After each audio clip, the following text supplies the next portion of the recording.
Friends, welcome to philosophy ज्ञान आणि मी आहे हर्षा पिंपळकर. आपण बघत आहोत इमॅन्युएल कांटचे नीतिशास्त्रीय सिद्धांत. ओके, सुखवादी सिद्धांत तर जर तुम्ही बघितले नसेल माझे पहिलेच येतं, पहिले बघून घ्या. त्यामध्ये आपल्याला नैतिक सुख काय आहे, स्वार्थानुसार आहे काय परार्थानुसार, तेही व्हिडिओ मी अपलोड केलेले असणार आहे. कांटचे जे नीतितत्व आहे बौद्धिकनुसार त्यांनी काय म्हटलेलं आहे हेही महत्त्वाचं आहे. त्यांनी डीप जाऊन कसा सगळ्यांचा समावेश इथे केलेला आहे, योग्य काय आहे अयोग्य काय आहे हे आपल्याला सांगितलेलं असणार आहे. तर या व्हिडिओमध्ये त्यानंतरचा जो आपण पार्ट आहे तोच बघणार आहोत. तर इथे कांट म्हणतात की पराकाष्ठेचा जेव्हा प्रयत्न करूनही सत्य संकल्पनाच्या म्हणजे गुडविलचा पदरी काहीच पडत नाही, तर ते शेवटी सत्यसंकल्प शिल्लकच उरतोच. अर्थात हे जे सत्यसंकल्प आहे केवळ इच्छा नसून आपली उपलब्धी आहे. आपण म्हणू की उपलब्ध जे असलेल्या सर्व साधनांचा उपयोग करणे आहे. असे जे शिल्लक उरलेले सत्यसंकल्प आहे, गुडविल आहे, एखाद्या स्वभावतः मूल्यवान असलेल्या रत्नाप्रमाणे स्वतःच्या प्रकाशानेच तो चमकत असते. म्हणजे बघा, सगळ्यांची जी इच्छा असणार आहे माझं चांगलं झालं पाहिजे, तर ते कधी चांगलं होत नाही, थोडंसं पार होणार आहे, बाकीच्या गोष्टी होणार नाही. जे उरलेलं आहे ते त्याच्यानंतर ते तुम्हाला घडविण्याचं काम करत असते. आता बघा, एखाद्या गोष्टीमध्ये तुम्हाला अपयश येत असेल पण हे हताश जाऊन कामा नाही आहे. कारण काय, तुम्ही सतत जेव्हा प्रयत्न कर, आज नाही उद्या नाही 2 वर्ष नाही 3 वर्ष तुम्हाला यश मिळणारच आहे. मी स्वतःचंच उदाहरण आहे माझ्यासमोर. कारण मी जेव्हा काहीच नव्हती, मला व्हिडिओ बनवता येत नव्हतं, माझ्याकडून कोणी सबस्क्रायबर नव्हते, काही नव्हते, मला कोणी लाईक नव्हतं करत, तर मी काय करते मूर्खासारखे आपले व्हिडिओ बनवत जात होते. आता मला 5-6 वर्ष झाले व्हिडिओ बनवत आहे, पण मला कुठे ना कुठे कोणी ना कोणी तर बघितलंच असेल की नाही. म्हणजे मी काही हारली का नाही, आपले तर काही ना काही मी तर करतच आहे, ठीक आहे. पण ते म्हणतात ना, ते म्हणते कुठेतरी तुमचं जे कर्म असते, जे तुमची जे कृती असते, ते कुठे ना कुठे तुम्हाला योग्य मार्गाकडे घेऊन जात असते. आणि ते जे योग्य मार्ग आहे तुम्हाला अंधारातून घेऊन जात असते. तर ते त्याच्यामध्ये जेव्हा तुम्ही प्रकाशामध्ये येत असता, तर तुम्ही जे आहे ब्राईटनेस खूप महत्त्वाचं असते. पण तुम्हाला 10 लोक नाही, तुम्हाला 100 लोक ओळखत आहे. आज यूट्यूबच्या माध्यमातून माझे व्हिडिओ कोण बघते कोण नाही हे मला माहिती नाही, पण जोही बघत असेल ते तर बघत असेल. का रे, या मॅडमला कुठेतरी बघितलं नसेल तरी कुठे ना कुठे असलेच पाहिजे, बरोबर आहे. म्हणजे इमॅन्युएल कांटला काय म्हणायचं आहे, जरी तुमच्या पदरी निराशा येत असेल, पण कुठे ना कुठे तुमचा जो ब्राईटनेस आहे, कुठे ना कुठे तुमचं जो फ्युचर आहे तो कुठे ना कुठे दडलेलं असते. आणि ते काय असते, ब्राईट तुम्हाला कुठे ना कुठे तो घेऊन जात असते. आणि ते हे स्वतःच्या प्रकाशाने ते काय ते स्वतः चमकत असते. बघा, मेहनत तर आपल्यालाच करावी लागते कुठे ना कुठे. कोणत्याही क्षेत्रामध्ये जर तुम्ही जात असेल किंवा शिक्षणाच्या क्षेत्रात जात असेल किंवा एकदा बिझनेस करत असेल, काही करत असाल, तेव्हा तुम्हाला समजते अरे नाही मला निराशाच येतात, निराशाने. पण नाही, असेही लोक येऊन गेलेले आहे की ज्यांनी काय केलेलं आहे, जमिनीपासून उतरून ते काय करते आकाशात गेलेले आहे. असेही लोक येते, म्हणजे त्यांच्या मागे कोणी आहे का, गॉडफादर नाही, ते स्वतःच्या बळावरती होऊन गेलेले आहे, स्वतःच्या प्रकाशाने चमकत आहे. हेही महत्त्वाचं ठरणार आहे, लक्षात ठेवायचं कधी पण.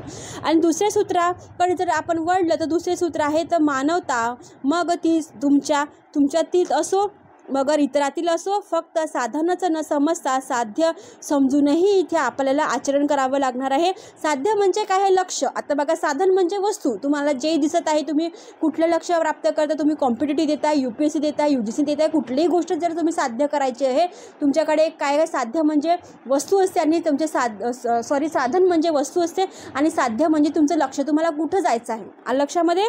आणि म्हणूनच हे जे सूत्र आहे सगळ्यात महत्त्वाचे असणार आहे, साधन आणि साध्य, त्याच्यामध्ये तुमचे लोकांकडे पाहण्याचा नेचर, त्यांचे आचरण आणि विचार. ओके. आणि या सूत्राच्या सहाय्याने कांटने प्रथमच साध्याचा म्हणजे एडचा इथे निर्देश केलेला आहे. आणि इथे वास्तविक, निरुपाधिक आदेश आणि सापेक्ष आदेश यामधील भेद दर्शविता सापेक्ष आदेशाचा जेव्हा संबंध इच्छित ध्येयाशी असून निरुपाधिक आदेशाचा जेव्हा संबंध ध्येयाशी नसतो, तर कांट इथे प्रतिपादन करतात, म्हणजे ते सांगतात की कधीकधी निरुपाधिक आदेशाचा संबंध ध्येयाशी अजिबात नसतो, तर असे कांटला सुचवायचे नाही. तर त्याचप्रमाणे सुचवायचे काय आहे, तर ते ध्येयाचा संबंध निरुपाधिक आदेशाशी असतो. ही ध्येय भावनेवर आधारित नसून तर बुद्धिमत्तेवर आधारित असतात. आणि हेच सापेक्ष, आपण म्हणू की सापेक्ष आदेशाचा संबंध इच्छिणारी, बाकीचं आपण नंतर बघू. ते म्हणजे काय, तर हे जे आहे हे काही नाही आहे, तुमचं ध्येय जे आहे ते तुमच्या आदेश, निरुपाधिक आदेश, सापेक्ष आदेश, तर फक्त एवढं लक्षात ठेवायचं, बुद्धीनुसार काम जे करत असेल.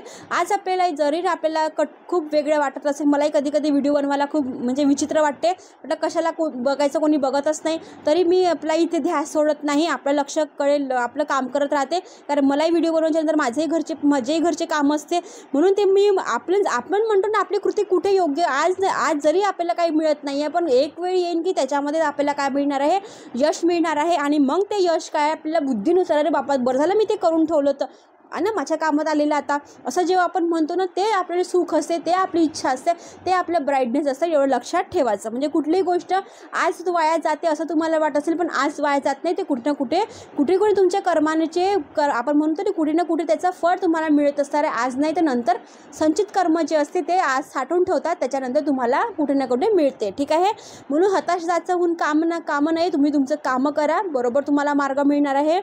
आणि या भावनांनी प्रस्थापित केलेल्या ध्येयाशी तेव्हा निरुपाधिक आदेशाचा जेव्हा संबंध सर्व बुद्धिनिष्ठ माणसांनी एक मताने प्रस्थापित केलेल्या ध्येयाशी जेव्हा असतो, तेव्हा रॅशडेल यांनी म्हटल्याप्रमाणे निरुपाधिक आदेश हे जे शब्द प्रयोग आहे, इथे शचा बदली व झालेला आहे, थोडंसं लक्षात ठेवायचं. एवढी मोठी PPT बनवताना थोडेसे शब्द जेव्हा लिहायच्या वेळेस थोडेसे इकडे तिकडे चालले जाते. ध्येयाशी संबंध नसलेल्या कृतीच्या संदर्भात वापरलेले नसून सर्व बौद्धिक, इथे बघा, बुद्धिनिष्ठ माणसांनी प्रतिस्थापन केलेल्या ध्येयाच्या संदर्भातच वापरलेले आहे. आणि यावरून हे स्पष्ट होते की कांट ध्येयाचा जेव्हा उल्लेख करत असतात तेव्हा दुसऱ्या सूत्रात प्रत्यक्ष कला कशी असते. पहिल्या सूत्रात ध्येय त्याला अभिप्रेत होते आणि हे ध्येय दोन प्रकारचे आहे. कांट म्हणतात की एक तर पहिलं असलं पाहिजे ना व्यक्तिनिष्ठ, म्हणजे काय सब्जेक्टिव्ह, दुसरं असलं पाहिजे ऑब्जेक्टिव्ह म्हणजे वस्तुनिष्ठ. दोनच गोष्टी असते. ठीक आहे, याच्यामध्ये व्यक्तिनिष्ठ असला पाहिजे आणि वस्तुनिष्ठ असला पाहिजे. ठीक आहे, तर व्यक्तिनिष्ठ ध्येय मानवी इच्छामुळे निर्माण होत असून सापेक्ष आदेशामुळेच त्यांची प्राप्ती होत असते. वस्तुनिष्ठ ध्येय मानवी बुद्धीनुसारच तिथे निर्माण होत असून निरुपाधिक आदेशामुळे त्याची प्राप्ती होत असते. आणि दुसऱ्या शब्दात व्यक्तिनिष्ठ ध्येय तत्वाचे जेव्हा द्रव्य आपण म्हणत असतो ते वस्तुनिष्ठ ध्येय तत्वाचे जे रूप दिसत असतात, त्यापैकी ज्या ध्येयाचा निरपेक्ष म्हणजे ॲब्सोल्यूट जेव्हा महत्त्व प्राप्त होते ते ध्येय निरुपाधिक आदेशाचे समर्थन करू शकतात. आणि कांटच्या मतानुसार तेच निरपेक्ष आदेश आहे. ह्याचं ध्येय म्हणजे आपला प्रत्येक बुद्धिनिष्ठ मनुष्य होय. आणि इच्छा केवळ साधारण, इथे आपण म्हणून की साधन म्हणून अस्तित्वात येतात. वस्तुतः त्याचे ध्येय मनुष्यच असते. आता बघा, ध्येय मनुष्यच असते. आता वस्तू तर निरनिराळे असते. तुमच्याकडे 100 बुक आहे, ठीक आहे, पण तुम्हाला चालायचं कोणत्या एक्झामवरती आहे, UPSC, MPSC किंवा कुठली पण क्लर्क एक्झाम बघितलं, तुम्ही त्यानुसार जर पुस्तकं वाचाल, प्रॉपर तरीकेने तुमचे त्याचे पेपरचे आहे ॲनालिसिस कराल, लिहान वाचाल, सगळ्या जेव्हा गोष्टी करतात, तर हे कोण करते, वस्तू करते की व्यक्ती करते? व्यक्ती करते की वस्तू करते? लक्षात ठेवा. तर मनुष्यच करणार आहे. योग्य वे काय आहे, राईट वे काय आहे, हे त्याला ठरवायचं असते की आपण आज कृती करत आहोत ती चांगल्याकडे चालत आहे की वाईट कृती करणार ते आपल्याला घेऊन चालणार आहे. ठीक आहे, त्याच्याने आपलं अनिष्ट होणार आहे, हे लक्षात ठेवणं महत्त्वाचं आहे. आणि मनुष्य जेही ध्येय करणार ते स्वतः मनुष्य करत असे, स्वतः त्याचा निर्माता असेल, त्याचंच काय तो कारणही असते. असे इमॅन्युअल कांटला सांगायचं म्हणजे वस्तू काहीच करत नाही, ते तर निर्जीव आहे, पण तुम्हाला त्याला चालना द्यासाठी मनुष्यच इथे काय करते, कार्य करत असते. आणि अशा रीतीने प्रत्येक मनुष्याचे जे ध्येय आहे स्वतःचे जीवन असते. आणि प्रत्येकाने दुसऱ्यांच्या जीवनात महत्त्व दिले पाहिजे ना. ज्या प्रकारे आपला जीव आहे त्या प्रकारे दुसऱ्यांचा जीव, ज्या प्रकारे आपल्याला तहान लागते त्या प्रकारे दुसऱ्यालाही तहान लागते, हे लक्षात ठेवायचं. आणि याचाच अर्थ असा की प्रत्येकाने दुसऱ्याच्या स्वतःच्या जीवनातील केवळ साधन न समजता साध्य समजायला पाहिजे ना. आता बघा, काही लोक काय असते, स्वतःचं काम काढतात तोपर्यंत त्यांना काय गोड बोलतात. ठीक आहे, म्हणजे त्यांना आपण इथे त्यांना साधन म्हणून उपयोग न करता त्याचं साध्य समजले पाहिजे. म्हणजे हे आमचं लक्ष आहे, माझं हे काम झालं की मी आपण काय करणार, त्यांचा आदर सत्कार करणार आहोत, हेही ठरवून ठेवायचं. कारण बघा, दुसऱ्यांचा जेव्हा आपण तिरस्कार करतो ना कुठे आपलाही तिरस्कार होते, हेही लक्षात ठेवायचं. कळत न कळत होऊनच जातं. म्हणून कधी पण दुसऱ्यांच्या स्वतःच्या जीवावरती केवळ त्यांना साधन समजायचं नाही, तर आपलं साध्य आहे आणि त्याच्या भरोशावरती आपण नवीन जीवन जगणार आहोत, हेही तेवढंच लक्षात ठेवायचं, असं इमॅन्युअल कांट म्हणतात. आणि या ठिकाणी एक मुद्दा लक्षात ठेवायचा आहे, ते म्हणतात की कांटने दुसऱ्याचा उपयोग इथे प्रिंट मिस्टेक केलेली आहे, इथे साधन समजायचं. साधन म्हणून अजिबात करू नका. असे कुठेही म्हटलेले नाही. हेही तेवढं लक्षात ठेवा की कांटने असं काही लिहिलं नाही आहे कोणाचं साधन म्हणून उपयोग करू नका. ते म्हणतात की फक्त आणि फक्त वास्तविक ते समजता की अशक्य आहे, कारण प्रत्येकालाच दुसऱ्याची आवश्यकता भासत असते, म्हणून लोक साधन म्हणून उपयोग करतात. पण अतिरेक नाही करायचा ना, हे महत्त्वाचं आहे. तर कुठे लिहिले तर नाही आहे, ठीक आहे, कोणती पुस्तक तर नाही लिहिले की कोणाला साधन म्हणून उपयोग करू नका. पण कुठे ना कुठे दुसऱ्यांची पण गरज असते. पण एवढंच आहे का, नम्र विनम्रतेनं जर आपण घेतलं तर आपली गोष्ट पण चांगली असते, ठीक आहे. परंतु कांटने जे तत्व आपल्याला प्रतिपादन केलेले आहे किंवा सांगितलेले असणार आहे, तर प्रत्येकाने दुसऱ्याचा केवळ साधन म्हणून उपयोग न करता त्याच्या व्यक्तिमत्वालाही आवश्यक ते महत्त्व द्यावयास पाहिजे ना, हे काय आहे सगळ्यात महत्त्वाचं असणार आहे. जर आपण दुसऱ्याला प्रतिष्ठा किंवा मान दिला नाही तर आपणासही ते मिळावयाचे नाही, हेही लक्षात ठेवायचं. पहिले सांगितलं, जर तुम्ही कोणाचा जर दुरुपयोग उपयोग करत असेल, तुम्ही जर कोणाचं साधन म्हणून उपयोग करत असेल, तर तेही तुम्हाला आज नाही तर उद्या तुमच्या पदरात येणार आहे. आणि म्हणूनच ते म्हणतात की कुणाचं तुम्ही प्रतिष्ठा किंवा मान देत नाही तर तुम्हालाही कोणी इथे मान सन्मान देणार नाही, ते एवढं महत्त्वाचं आहे. आणि म्हणूनच साधन म्हणूनच न करता साध्य म्हणूनही करावा, असे कांटचे मत आहे. उदाहरणार्थ ते म्हणतात, म्हणूनच वेश्यागत अयोग्य आहे. सगळ्यांनाच माहिती आहे, कारण स्वतःच्या लैंगिक वासना तृप्त करण्याकरिता मनुष्य वेश्याचा साधन म्हणून उपयोग करत असतात. आता तुम्हाला सांगायचं जास्त नवीन म्हणजे याच्यामध्ये एक्सप्लेनेशन करायची गरज नाही आहे. आणि जे तृप्ती झाल्यानंतर तिचा विचारही करत नसते. तसेच गुलामगिरी अयोग्य आहे, कारण गुलामांना स्वतंत्र अस्तित्व अथवा महत्त्व नसते. गुलाम झाले तरी मनुष्यच आहे, म्हणूनच मनुष्य आहे. म्हणूनच प्रतिष्ठा जी आवश्यक आहे ती त्याला गुलामशाहीतच होत नाही, तर त्याप्रमाणे मनुष्याला मनुष्य म्हणून जी प्रतिष्ठा मिळायला पाहिजे, जे अपेक्षित असते ते नव्हे, तर जी फक्त प्राप्त होण्याचा अधिकार त्याला असला पाहिजे, ती प्रतिष्ठा त्याला मिळवायला पाहिजे. प्रत्येकाचा सर्वांगीण विकास व्हायला पाहिजे. लोकशाहीचे हे जे तत्व आहे हे नव्याने सांगावयास नको. म्हणजे बघा, एखादं जर कोणतं काम करत आहे तर त्याच्याबद्दल आपला आदरभाव असला पाहिजे. आज बघा ना, एक ग्राउंड फ्लोअरचा पण व्यक्ती आणि एक उच्च दर्जाचा व्यक्ती ही सगळ्यांना एकमेकांची गरज पडत असते. आणि म्हणूनच आपण ते नाही का काय म्हणून आपण कम्युनिकेशनच्या याच्यामध्ये आपण अप आणि डाऊन जी गोष्ट करत असतो, वरच्या लेवलच्या व्यक्तीला खालच्या लोकांची गरज असते, खालच्या लोकांना वरच्या लोकांची पण गरज असते, बरोबर आहे. आणि म्हणूनच इथे आपण गुलामगिरी म्हणून की एखाद्या वेश्ये पण आपण तेही आपलं काम करत असते, तर त्याला पण आपण नीच दर्जाचं समजायचं नाही. पण त्यांची पण जी आहे साधन म्हणून उपयोग न करता त्यांचा पण काय करता मान सन्मान केला पाहिजे, हेही महत्त्वाचं आहे. आणि हे जे आहे लोकशाहीचे महत्त्वाचे तत्व आहे की कोणालाही खालचं दर्जाचं न समजता त्याचा काय करायचा, आदर करा, प्रतिष्ठा करा, सन्मान करा. तुम्ही जर लोकांचा जर चांगला विचार करा तर तुमचा पण लोक कधी ना कधी चांगला विचार करणार आहे, असं इथे सांगितलेलं असणार आहे. आणि हे जे सगळ्या गोष्टी आपले इमॅन्युअल कांट हे बुद्धी तत्वानुसार जे सांगत आहे, बुद्धीनुसार सांगत आहे, हेही आपल्याला महत्त्वाचं आहे. म्हणजे बघा, कांट जे आहे त्यांनी इमॅन्युअल कांट आहे त्यांनी सगळ्यांचं नीतिशास्त्राने सगळ्यांचं इथे काय केलेलं आहे, अंतर्भाव केलेला आहे. त्यांनी गुलामगिरी, वेश्या असो किंवा कुठल्याही दर्जाचं काम करणार असो, त्याचा जो उपयोग आहे, त्याची नीती आहे ते तत्वाला घेऊन चला, बाकीचं सोडून द्या. योग्य काय आहे ते तर तुम्ही ठरवा, जे योग्य आहे त्याला घ्या, बाकीचं सोडून द्या. लक्षामध्ये नीती म्हणजे काय ते शिकत असतो. योग्य काय आहे, अयोग्य काय आहे तुम्हाला कळलं पाहिजे. तुम्ही कुठलं काम करता, योग्य आहे की अयोग्य आहे, ठीक आहे. म्हणून ते म्हणतं की जे कृती करायची आहे, जे ॲक्शन करायचं आहे ते योग्य आहे की अयोग्य आहे, हेही महत्त्वाचं आहे. म्हणून इमॅन्युअल कांटचे जे आपण नीतिविषयक जे आता इथे आपल्याला आपण शिकत आहोत, हे तुम्हाला प्रॉपर तरीकेने तुमच्या सिलेबसमध्ये पण आहेत. रॅशनल तरीकेने जे बुद्धीने काम करणार आहे, कांटचा तिथे उपयोग केलेला आहे. आणि म्हणूनच इथे इमॅन्युअल कांट इथे महत्त्वाचं इथे आपल्याला दिलेलं असणार आहे. आणि या सापेक्षेने असे म्हणता येईल की वरील जेही दोन उदाहरण त्यांनी सांगितलेले आहे कांटने, त्या आचरणाचे विशिष्ट नियम न सांगता केवळ दोन निष्कर्ष आहे, ठीक आहे. आणि मनुष्याला जेव्हा त्यांच्या कर्तव्यासंबंधी संभ्रम उत्पन्न होईल तेव्हा त्याने त्या निष्कर्षाचा उपयोग करावा. दोन निष्कर्ष ते सांगतात की त्या कृतीचे सामायिकीकरण म्हणजे जनरल कृती प्रत्येक व्यक्तीला सारख्याच प्रमाणात बंधनकारक होऊ शकते. आणि सेकंड आहे ते म्हणजे कृतीने स्वतःला आणि इतरांना अपेक्षित असलेली प्रतिष्ठाही प्राप्त होते.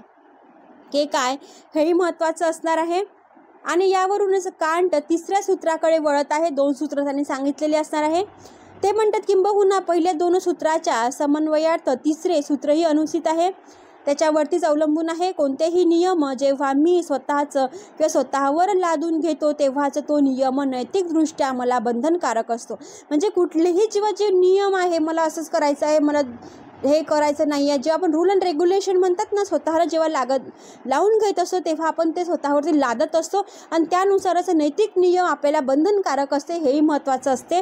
आणि त्यानुसारच आपण योग्य काय अयोग्य काय या गोष्टीकडे वळत असतो. व्हिडिओ थोडासा लॉंग होणार आहे, थोडंसं लक्षात ठेवायचं, ठीक आहे. शेवटचा व्हिडिओ आहे. आणि त्याचमुळे नैतिक नियमाची जेव्हा निरपेक्षता किंवा आपण निरुपाधिकता जेव्हा होत असते तर तेव्हा कांटच्या मतानुसार नैतिक नियम जर दुसऱ्या कोणत्याही नियमाने बद्ध असेल तर या नियमाचे पालन करणे ही काही आपण म्हणू की दंडकारी आहे, ही आवश्यकता भासते. बक्षिसाच्या इच्छेने अथवा शिक्षेच्या भीतीने मनुष्य ज्या नियमाचे पालन करीत असतात, परंतु हे जे नियम जर स्वतःवरती जर लादून न घेतले असेल तर अशा बक्षिसाची अथवा शिक्षेची आवश्यकता भासणार नाही. अने जर ब वर नियम लादले असेल तर ब चे त्या नियमाचे पालन अने ठरविलेल्या दंडकाने होईल आणि ते काय होणार आहे, स्वतंत्र राहणार नाही. म्हणजे एक व्यक्ती आहे, ब एक व्यक्ती आहे, यांनी काही नियम लावले असेल तर त्या ब ला काय असणार आहे, मान्य असणार आहे, बरोबर आहे. आणि ते जे नियम आहे ब चे नियमाचे त्यांनी पालन केले पाहिजे असं कोणाला वाटणार आहे, व्यक्तीला वाटणार आहे. काही नियम कोणी बनवलेले आहे, त्यांनी बनवलेले असणार आहे. पण तो हा ब आहे, अने जर नियम बनवलेले आहे याला बंधनकारक आहे तर हा स्वतंत्र राहणार आहे का, ब नाही. तुम्ही ज्याच्यावरती रूल अँड रेग्युलेशन जेव्हा लागत आहात हे ते लॉपुरती आपल्याला मर्यादित आहे, ठीक आहे. पण जर आपण रिअल लाईफमध्ये जर रूल अँड रेग्युलेशन आपण जर बंधनकारक ठरलं तर आपलं स्वतंत्र काय होणार आहे, नष्ट होणार आहे, ते स्वतंत्र राहणार नाही. परंतु स्वतःवरचे जे नियम लादून घेतल्याचं त्या नियमाचे पालन कोणत्याही दंडकाने बद्ध होणार नाही, हेही महत्त्वाचं आहे. ते स्वतंत्र राहील, कारण तुमचे नियम तुम्हाला फॉलो करायचे, दुसऱ्याला नियमामध्ये टाकून काय फायदा आहे का, नाही. आणि म्हणूनच कांटने स्वतःवर लादलेल्या नियमाचे प्रतिपादन केले आहे. त्यामुळे व्यक्ती पूर्णतः स्वतंत्र असते आणि त्या व्यक्तीला संकल्प स्वातंत्र्य आणि त्यामध्ये असतेच. आणि त्या संकल्प स्वतंत्रतेच्या कल्पनेतूनच ध्येयाचे साम्राज्य इथे म्हणजे आपण म्हणून की एकदम इथे आपण एक राजेशाही किंगडम जो इरा असते ते उदयास येणार आहे. सामान्य नियमांना बंधन इथे निरनिराळ्या बुद्धिनिष्ठ माणसाचे मंडळ आहे आणि ध्येयाचे जे साम्राज्य होय असे कांट इथे स्पष्ट करतात. आणि ज्याप्रमाणे निसर्गाच्या साम्राज्यात निरनिराळ्या नैसर्गिक जेव्हा वस्तू असते, इथे ब आहे, ठीक आहे, वस्तू करून टाका, इथे व करा. वस्तुनिष्ठ इथे नियमांनी बद्ध असून त्यामध्ये एक प्रकारची एकरूपता अथवा एकता म्हणजे युनिटी आढळते. त्याचप्रमाणे मानवी समाजात प्रत्येक मनुष्य बुद्धिनिष्ठ असल्याने त्यांनी प्रतिपादन केलेल्या नियमामध्ये ही एक प्रकारची एकता आपणास आढळते. अर्थातच काय, ते निसर्गाच्या साम्राज्यात केवळ वस्तू असतात तर ध्येयाच्या साम्राज्यात व्यक्ती असतात, हे विसरता कामा नये. दोन्ही गोष्टी वेगवेगळ्या आहे, साम्राज्य आणि वस्तूमध्ये आणि माणसामध्ये फरक आहे. वस्तू ठीक आहे, तर ध्येयाच्या साम्राज्यात व्यक्ती अशा नियमाच्या जाणीवेतून आचरण करीत असतात आणि नैसर्गिक वस्तूंना मात्र अशी जाणीव नसते. यामुळेच अशा साम्राज्यात प्रत्येक व्यक्ती दुसऱ्या व्यक्तीविषयी आदर अथवा सहानुभूती ते प्रदर्शित करीत असतात. तेवढंही महत्त्वाचं आहे, कारण बघा वस्तू तर वस्तू असते, व्यक्ती असते. एक वस्तू गेली तर आपण दुसरी त्याच्यासारखी वस्तू आणणार आहोत, पण व्यक्ती गेल्यावरती त्याच्यासारखा एक व्यक्ती आपण आणू शकत नाही. म्हणूनच दोन्ही पण गोष्टी काय आहे आपल्याला जाणीवपूर्वक करायची आहे. त्यांचे नैसर्गिक वस्तूंचा जेव्हा आपल्याला विचार करावायचा असते तेव्हा आपल्याला व्यक्तीनुसारही आपल्या साम्राज्याचा इथे विचार करावा लागतो. ह्या दोन्ही गोष्टी इथे आपल्याला सहानुभूतीनुसार असलं पाहिजे. ध्येयाचे साम्राज्य केवळ आदर्श किंवा आयडियल असते आणि कांटचे जे मान्य आहे असे साम्राज्यातील घटकांचे जेव्हा विविध कार्य इथे घडून येतात म्हणजे डबल रोल इथे होत असतात, तेव्हा कांट स्पष्ट म्हणतात की प्रत्येक बुद्धिनिष्ठ मनुष्य या साम्राज्यातील घटक आहे, ठीक आहे, मेंबर आहे. आणि या साम्राज्यातील नियमांनी हा मनुष्य बद्ध आहे, बंधनकारक आहे. आणि या साम्राज्यातील अधिपती जे आहे तेही इथे आपल्याला दिसत असते, कारण स्वतःच्या बुद्धी सामर्थ्यानुसार या नियमाचे प्रतिपादन जेव्हा करीत असते. असे प्रतिपादन करताना इतरांच्या संकल्पनेचे बंधन इथे नसते. आणि अशा या साम्राज्यात प्रत्येक वस्तूला एक तर मूल्य आहे म्हणजे व्हॅल्यू आहे, प्रतिष्ठा आहे. आणि ज्या वस्तूचा मूल्य असते त्या वस्तूची जागा दुसरी वस्तू घेऊ शकते. कारण अशा वस्तूंना केवळ साधन म्हणूनच इथे आपल्याला मूल्य म्हणून ठरवावे लागते आणि जी वस्तू साध्य असेल अशाच वस्तूंना प्रतिष्ठा म्हणून ठरवावी लागते. आता बघा, म्हटलं मी वस्तू आहे तर तुम्ही त्याच्यापेक्षा दुसरी वस्तू काहीतरी घेऊन येणार, पण जेव्हा विचार करतो त्याच्यासारखा दुसरा व्यक्ती आपण कधी आणू शकत नाही. म्हणून दोघांच्याही गोष्टी इथे आपल्या साम्राज्यात करावं लागणार आहे. कांट असे म्हणतात. म्हणून कांट इथे समजावून सांगतात की वस्तू जशी नैतिकता आहे, मोरॅलिटी आहे, आणि कारण मनुष्य नीतिमान आहे तर ध्येयाच्या साम्राज्यातील नियमाचे प्रतिपादन ते करत आहे, परिणामी साध्य होऊ शकते. म्हणूनच नीतिमत्तेला आणि ज्या माणसांमध्ये ती आढळते त्या माणसालाच केवळ प्रतिष्ठा प्राप्त होत असते, त्या वस्तूला प्रतिष्ठा प्राप्त होत नाही. कारण वस्तू कोणी बनवलेली आहे? माणसाने बनवलेली आहे. माणूसच त्याचा करता आहे, त्याचा करविता आहे. माणसाने त्याला डिस्ट्रॉय केलं का, निर्माण केलं का? काहीच होऊ शकत नाही. पण त्याची प्रतिष्ठा आहे, फक्त माणूसच असते, वस्तू असू शकत नाही. ठीक आहे. आणि म्हणूनच वरील तिन्ही सूत्राचा इथे आपण जर विचार केला तर कांटने वेगवेगळ्या स्पष्टीकरण ते आपल्याला सांगितलेलं आहे. पहिल्या सूत्रात आपणास जे तत्व सांगितलेले आहे ते नैतिक नियमाचे रूप आहे, म्हणजे फॉर्म आहे. एक पद्धती तिच्यामुळे कोणतीही कृतीची योग्यता ठरवित असते. तर दुसरी कृती काय आहे? नैतिक नियमाचे द्रव्य सांगत असते आणि प्रत्येक व्यक्तीचे कर्तव्य काय असावे आणि ते जाणीव दुसरे सूत्र सांगत असते. आणि तिसरं सूत्र जे आहे ते नैतिक आहे. ठीक आहे. नैतिक नियमाचे समन्वयक इथे सांगत असून पुढे ते म्हणतात की पहिले सूत्र रूपात्मक असते, दुसरे सूत्र जे आहे ते द्रव्यात्मक असते, आणि जेव्हा तिसऱ्या रूपाची जेव्हा गोष्ट येते त्याच्यात रूप आणि द्रव्य दोन्ही गोष्टी येते ते समुच्चय स्पष्टीकरण असते. आणि म्हणूनच तिसरे सूत्र म्हणजे पहिल्या दोन सूत्राचा समन्वय. ठीक आहे. याच्यामध्ये पहिल्या सूत्रामध्ये काय सांगितलं? नैतिकतेच्या गोष्टी सांगितलेल्या आहे, दुसऱ्या गोष्टी द्रव्य सांगितलेल्या आहे, रूपत्व सांगितलेलं आहे. त्याच्यानंतर दोघांचा जो कॉम्बो मारला तर त्याच्यामध्ये काय येणार आहे? समन्वय साधून येणार आहे, म्हणजे काय नाही, समुच्चय येणार आहे. ठीक आहे. आता त्याचं परीक्षण म्हणजे क्रिटिसिझम सगळ्यात महत्त्वाचा शेवटचा आता आपला व्हिडिओ असणार आहे हावाला. ठीक आहे. तर क्रिटिसिझमला पण सोडून काही चालणार नाही म्हणून तेही घेऊन आलेली आहे. सुखवादाला प्रमाणेच एकांगी आढळते. मानवी स्वभावात आढळणाऱ्या बुद्धी व भावना दोन घटकांपैकी ज्याप्रमाणे सुखवादाने केवळ भावनेचा विचार केला जातो त्याचप्रमाणे बुद्धीचा विचार केला जातो. बरोबर आहे. मनुष्य पशु यामध्ये आपल्याला वेगळेपणा पाहायला मिळते आणि किंबहुना मनुष्याचे विच्छेदन लक्षात ठेवले तर बुद्धीचा अंश हा एकच घटक मानवी स्वभावात आढळून येतो. कारण बुद्धी कोणाला दिली आहे? देवाने माणसाला दिली आहे. पशुला दिली असती तर काहीतरी वेगळंच विचित्र झालं असतं.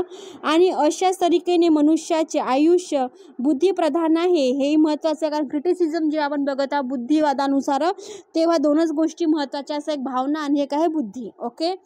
आता त्याच्यामध्ये ते म्हणतात की भावनेचं अशा प्रकारे निर्मलन जेव्हा होऊ शकत नाही तर वास्तविक कृतीचा जेव्हा उदय भावनेतूनच होत असतो. आणि हे आपण संकल्पनाची जेव्हा प्रक्रिया पाहत असताना हे स्पष्ट होते की नैतिक कृतीविषयी आपल्या मनात उत्पन्न होणारी जी भावना आपल्याला आढळता येत नाही. आणि म्हणून इच्छांचा जेव्हा पूर्ण अभाव झाला तर क्रियाच राहणार नाही आणि भावना ही इच्छा कृतीला प्रेरणा देणाऱ्या असतात.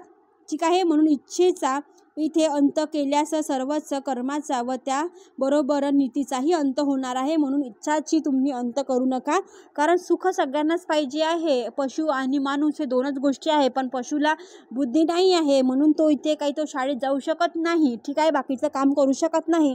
मनुष्याला बुद्धी दिलेली आहे म्हणून तो सर्वांगाने इथे विकास आपला करू शकत असते.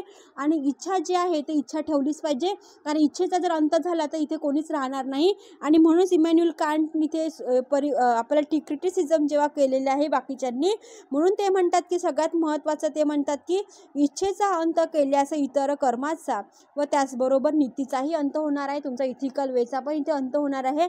म्हणून इथे इच्छाची इथे काय करू नका, तुम्ही अंत करू नका, हेही महत्त्वाचं आहे. इथे आपल्याला हा व्हिडिओ संपलेला असणार आहे फ्रेंड्स. ठीक आहे. इथे आपल्याला पूर्ण हा व्हिडिओचा जोही टॉपिक होता बुद्धिवादीनुसार कांटचे जे नीतिशास्त्र सांगितले ते इथे संपलेलं असणार आहे. व्हिडिओला लाईक करा, शेअर करा, सबस्क्राईब करायला विसरू नका. ओके. Bye bye.